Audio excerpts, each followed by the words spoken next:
JJ, would this be the final piece that the Jets need to win a Super Bowl? I'm not willing to go that far, Niki, because the AFC is so loaded and you're dealing with the likes of Mahomes and Joe Burrow and on we go.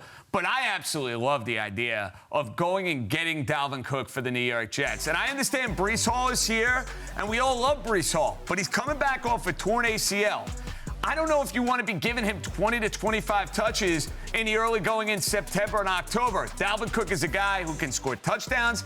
He's a guy who can catch the ball out of the backfield. He makes perfect sense from a Jet standpoint to go and pair him with Breece Hall. And he wants to be here. I thought maybe the lack of state income tax in South Florida and him being a Miami boy was going to lead him to the Miami Dolphins, but the Jets should not let Dalvin Cook leave the building, Niki. And who wouldn't want to live in New Jersey? And New Jersey is a beautiful place to live. I understand that. Cook also had 4 straight seasons where he rushed over 1,100 yards, so compared to those other running backs, would be a big piece there. Well, New York traded for tight end Darren Waller back in March. 2 practices into training camp, he's already turning some heads. Waller was a Pro Bowler in 2020 before dealing with injuries each of the last 2 seasons, but he said Friday he feels great and is already developing chemistry with Daniel Jones. It's a relationship that's gelling. We've got a few months under our belt of staying in touch and just open dialogue, ego removed.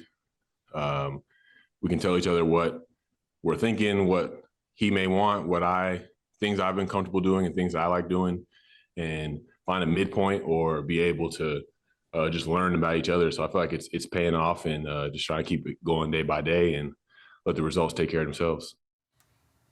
Waller brings experience to a position that's been lacking just that for the G-men. Waller's numbers are brought to you by your local Honda dealers. The veteran has nearly 300 career receptions for over 3,500 yards and 18 touchdowns. The 4 other tight ends on the roster have combined for just 55 catches and over 500 yards and 5 scores. So much bigger numbers for him. In 2022, the Giants ranked last in the NFL in pass plays for over 20 or more yards.